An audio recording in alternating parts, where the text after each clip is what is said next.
All right, here's a tip on how to import new leads into your Klaviyo account. There's a beginner's portion and there's an advanced portion to make sure you get it right and don't do damage to your sending reputation. So before you import any data into your Klaviyo account, make sure you understand the terms of service. Your lead should have given you permission, and you should know where you got them from. So step one is create a list in your Klaviyo account.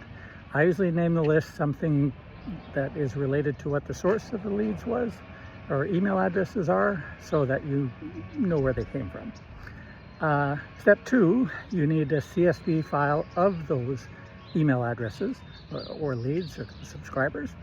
At a bare minimum, you're going to need a CSV file that has a header in the column. So with the first column header would say email address, and at a bare minimum you've got to have email address. Second thing you might add is first name and a header for that column called first name and a header called second name. So now that you've created the name of the list inside your Klaviyo account and you've created a CSV file with the contacts in them, now's the time to put them both together. Now, here's the fun part. If you just take a few thousand names and dump them into Klaviyo, you don't know anything about the reputation of the names, the history of the names, what they're doing. So you want to take a look at that. And usually, and this is what the advanced strategy is, so you would go to the left-hand navigation bar and you would click on the name of the list, or you click on contacts, profiles, actually it's called in Klaviyo.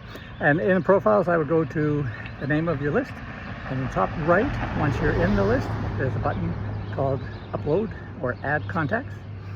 Click on the add contacts, and it's going to ask you, it's going to read the file, it's going to look at your CSV file, and it's going to say, okay, I see these columns, there's email address, there's first name, there's last name, and it's going to ask you to verify that you have columns with those attributes. You want to add them to your account.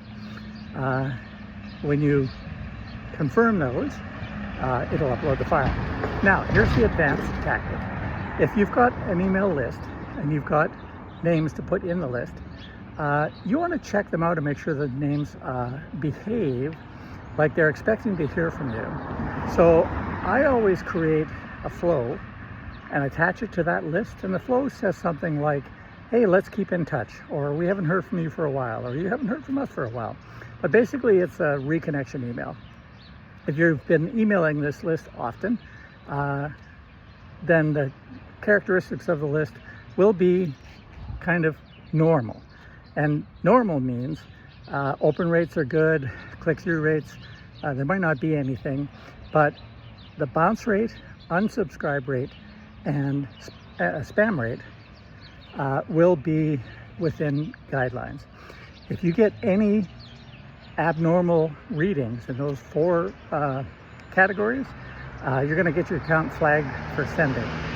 And that's a problem because you can't just dump addresses into Klaviyo and hope for the best. So stop right there. And for that reason, when I'm uploading a bigger list, I usually take 500 email addresses and do this. Upload the 500 email addresses, it triggers the flow. You look at the stats. If the stats are good, then you could upload further and bigger segments. If the stats are bad, you've got to figure out where you went wrong, where you have problems. If you need a professional to help with that, that's what we do all day long. But we'll get you started. How to upload leads into your Klaviyo account.